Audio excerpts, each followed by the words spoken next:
जानते हैं कि भौतिक विज्ञान को 2 पार्ट्स में डिवाइड किया गया है, 1 और 2, जिसमें हम पार्ट 1 के अकॉर्डिंग इकाई 1 यानी यूनिट 1 के बारे में अध्ययन करेंगे। और जो यूनिट 1 है हमारा वो है स्थिर वैद्युत की, इसको इलेक्ट्रोस्टैटिक्स के नाम से दोस्तों जानते हैं। तो चलिए दोस्तों शुरू करते हैं, जिसमें हमारे पास में चैप्टर 1 जो पहला चैप्टर है उसके अकॉर्डिंग उसका नाम है वैद्युत आवेश एवं वैद्युत क्षेत्र, यानी electric charge and electric field. वैद्युत आवेश को इलेक्ट्रिक चार्ज के रूप में एंड और वैद्युत क्षेत्र को इलेक्ट्रिक फील्ड के रूप में लिया गया है दोस्तों। तो सबसे पहली जो हमारी हेडिंग के रूप में आई है, या फिर यूँ बोल सकते हैं कि पहला पॉइंट जो हमको लेना है वो है वैद्युत की। इसको इलेक्ट्रिसिटी के नाम से जाना जाता है वैद्युत की को। तो इसको बताने से पहले हम दोस्तों आपको बताना चाहेंगे स्थिर वैद्युत की यानी इलेक्ट्रोस्टैटिक्स के बारे में, कि इलेक्ट्रोस्टैटिक्स होता क्या है। तो चलिए दोस्तों शुरू करते हैं। तो सबसे पहली बात यह है कि स्थिर वैद्युत की मतलब स्थिर का मतलब ये होता है ठहरना दोस्तों। क्या हो जाता है? ठहरना या किसी चीज़ का रुकना। तो यहाँ पे देखिए क्या बताया गया है कि भौतिक विज्ञान की वह शाखा जिसमें हम उन वस्तुओं का अध्ययन करते हैं जिन पर आवेश स्थिर रहता है, तो स्थिर वैद्युत विज्ञान या फिर स्थिर वैद्युत की कहलाती है। तो दोस्तों इसमें ये बात बताई गई है कि संसार में जितनी भी वस्तुएं होती हैं, मान के चलिए एक ये वस्तु हो गई, एक दूसरी ये वस्तु हो गई, तो इस पर कुछ ना कुछ आवेश है। मान के चलिए प्लस आवेश हो गया, इस पर माइनस आवेश हो गया। ये पहले से इसमें क्या होता है? सम्मिशन या जुड़ा होता है, पहले से उपस्थित रहता है। तो मतलब ये कि संसार में जितनी भी वस्तुएं हैं उन पर कोई ना कोई आवेश पहले से उपलब्ध है। तो उसके बारे में जब हम कोई जानकारी प्राप्त करना चाहते हैं तो हमको स्थिर वैद्युत विज्ञान के बारे में पढ़ना होता है, या फिर स्थिर वैद्युत की वो हमारी कहलाती है। इसके अलावा अब हम आपको बताते हैं वैद्युत के बारे में यानी इलेक्ट्रिसिटी के बारे में। तो इलेक्ट्रिसिटी जो होती है वो एक प्रकार की क्या होती है? गुण होता है। तो गुण किस प्रकार से होता है दोस्तों? देखिए चलिए मैं इसके बारे में बताता हूँ।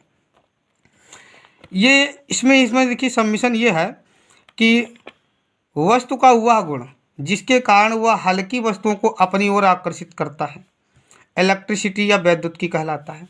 जैसे कि दोस्तों मान के चलिए एक वस्तु हमारे पास में छोटी सी रखी हुई है, एक भारी वस्तु रखी हुई है, तो जिसका जाहिर सी बात है भार कैसा होगा? भी कम होगा, और इसका भार कैसा होगा दोस्तों? अधिक होगा।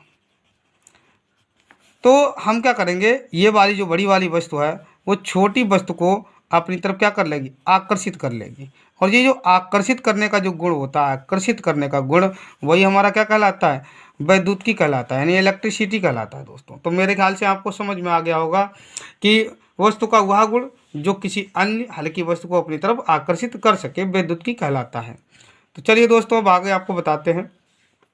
अगला आपका टॉपिक है वैद्युत आवेश। तो वैद्युत आवेश को इलेक्ट्रिक चार्ज के रूप में लिया जाता है। तो इलेक्ट्रिक चार्ज क्या होता है आपको बताते हैं। तो इसका एसआई मात्रक दोस्तों क्या होता है? कूलाम होता है। तो आपको ध्यान रखना है एसआई मात्रक क्या होता है? कूलाम होता है। तो इसको मैं लगभग 2 तरीके से परिभाषित करूंगा। पहला ये कि आपको इधर से बताते हैं डिफिनेशन क्या होती है। यहाँ पे एक शब्द आया है द्रव्य। क्या आया है दोस्तों? द्रव्य। आपको नहीं दिख रहा होगा तो मैं अब ऊपर बढ़ा लेता हूँ। द्रव्य एक होता है दोस्तों द्रव। तो द्रव्य के अंतर्गत क्या आता है? ठोस, द्रव और गैस। दोस्तों इसमें 3 चीज़ें आ जाती हैं। और इसमें क्या आ जाता है? ये क्या होता है? एक तरल यानी बहने वाला। ठीक है, कोई चीज़ यहाँ एक जगह से दूसरी जगह पे बह सके, जा सके। तो हमें इन तीनों चीज़ों में से कोई भी चीज़ के लिए लेना रखा होता है। तो मतलब यहाँ पे देखिए क्या बोला गया है कि द्रव्य का वह गुण जिसके कारण वह वैद्युत तथा चुंबकीय प्रभाव उत्पन्न करे या उसका अनुभव करे। तो वैद्युत क्षेत्र में वैद्युत का, चुंबकीय क्षेत्र में चुंबक का प्रभाव अनुभव कर सके या फिर उसका उत्पन्न कर सके। तो ये हमारा क्या कहलाता है? यही गुण, मतलब ये जो गुण बताया गया है चुंबकीय क्षेत्र और वैद्युत क्षेत्र का कुछ ना कुछ अनुभव करना वैद्युत आवेश कहलाता है। तो दोस्तों वैद्युत आवेश को क्यू के द्वारा प्रदर्शित किया जाता है। किसके द्वारा? क्यू के द्वारा प्रदर्शित किया जाता है। और एक हमारे पास में संबंध होता है क्यू इक्वल में क्या होता है दोस्तों? I T. अब इससे भी हम डिफिनेशन को तैयार कर सकते हैं। इसमें डिफिनेशन क्या होगी भाई? ये क्या हो गया? हमारा आवेश हो गया, आवेश हो गया, और ये हमारी क्या हो गई? धारा हो गई। तो इसको हम बोल देंगे वैद्युत धारा, वैद्युत धारा। और साथ में क्या रहेगा? गुणे में समय रहेगा। तो यहाँ से डिफिनेशन कैसे बनाएंगे?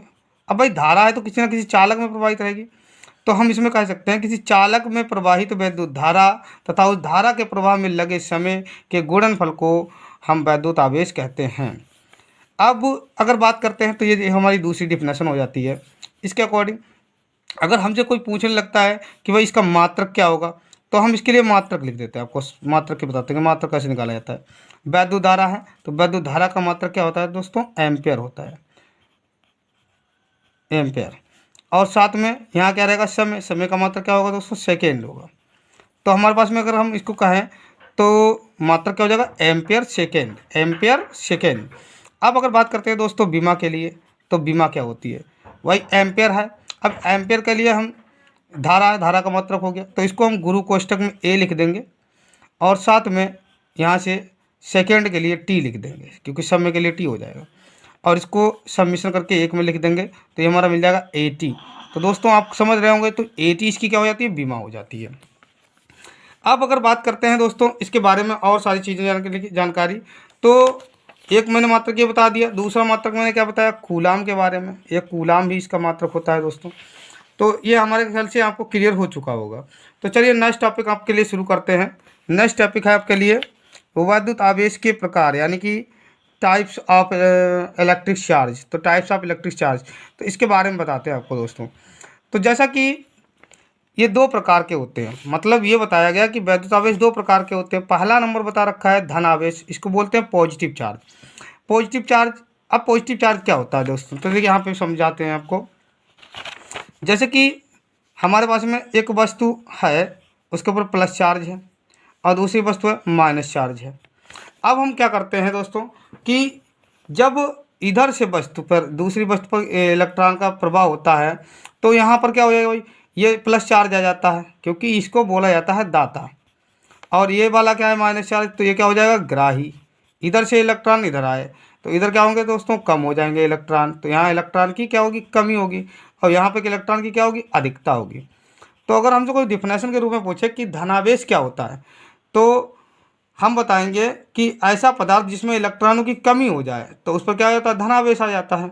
और ऐसा मतलब ऐसी वस्तु या फिर ऐसा मतलब कोई चालक पदार्थ जिस पर इलेक्ट्रॉनों की अधिकता आ जाता है, वो ग्राही हो जाता है, यानी कि निगेटिव चार्ज, निगेटिव आवेश के लिए आ जाता है। तो ये भी मेरे ख्याल से दोस्तों आपको क्लियर होगा। अब इसके अकॉर्डिंग हम जो प्लस और माइनस वाला पढ़ चुके हैं, तो इसमें देखिए धन व ऋण आवेश के अनुसार हमको दो आवेश के प्रकार भी पढ़ने हैं। कि एक होता है सजातीय आवेश, हमारा पॉइंट है सजातीय। सजातीय का मतलब दोस्तों समान हो जाता है। समान का मतलब क्या होता है, जैसे कि यहाँ पे मैंने टाइप कर रखा है कि प्लस प्लस माइनस माइनस। यदि इस प्रकार के आवेश अगर समान मिलते हैं, यहाँ देख लीजिए, तो ये हमारे क्या होंगे, सजातीय आवेश कहलाते हैं। और सजातीय आवेशों के बीच में जो क्या होता है, होता है प्रतिकर्षण। सजातीय आवेशों के बीच में क्या होता है, प्रतिकर्षण। प्रतिकर्षण का अर्थ हो जाता है दूर हटना। तो आपको दोस्तों क्लियर हो रहा होगा। इसी प्रकार से इन दोनों के बीच में यही चीज़ रहेगी। अब आपको पढ़ाते हैं विजातीय आवेश के बारे में। तो विजातीय आवेश क्या, विजातीय का मतलब क्या होता है, विपरीत। अब मैंने यहाँ पर लिख रखा है, अब विपरीत बोल दिया मैंने। विपरीत मतलब क्या होता है, उल्टा। यहाँ पे समान, यहाँ विपरीत। तो यहाँ पे मैंने देखिए नीचे सम्मिश्रण कर रखा होगा, नहीं किया है तो मैं यहाँ पे आपको बता देता हूँ। विपरीत में हो जाता है, जैसे कि हमारे पास में आ जाता है यहाँ पे एक प्लस चार्ज हो गया, दूसरा माइनस चार्ज हो गया, या फिर एक माइनस चार्ज हो गया, दूसरा प्लस चार्ज हो गया। ये क्या हो गया, विपरीत आवेश हो गया। तो इनके बीच में क्या होता है, आकर्षण होता है। तो इनकी डिफिनेशन अगर बताना चाहें तो विपरीत प्रकार के आवेश एक दूसरे को क्या करते हैं, आकर्षित करते हैं, यानी पास आने की कोशिश करते हैं। इनके बीच में होगा आकर्षण और इनके बीच में होता है दोस्तों प्रतिकर्षण। तो सजातीय आवेश मतलब समान आवेश, विजातीय आवेश मतलब विपरीत आवेश।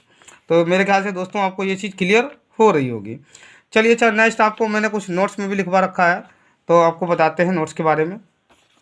दोस्तों ये जो नोट्स मैंने लिखवाया है, तो नोट्स में आपको ये समझ लेना है, यहाँ पे मैंने लिखा है इलेक्ट्रॉनिक सिद्धांत के बारे में। तो अगर कोई बाई चांस पूछने लगता है कि इलेक्ट्रॉनिक सिद्धांत से आप क्या समझते हैं, तो आपको ये बताना है कि प्रत्येक पदार्थ सूक्ष्म कणों का संयोग है। भाई सभी लोग जानते हैं कि जो भी आपका पदार्थ है तो वो कैसा बना हुआ है, सूक्ष्म कणों का संयोग होता है दोस्तों। किसका होता है, सूक्ष्म कणों का। अब सूक्ष्म कण के लिए अगर बताते हैं, देखिए हम जैसे मान लीजिए ये हमारे पास में सूक्ष्म कण, इन्हीं सूक्ष्म कणों को हम क्या बोलते हैं दोस्तों, परमाणु बोलते हैं। क्या बोलते हैं, परमाणु। और इसके अलावा यहाँ पे इसके मिडिल में एक भाग होता है जिसको दोस्तों क्या बोलते हैं, नाभिक बोलते हैं। तो हमारा ये परमाणु हो गया, नाभिक हो गया।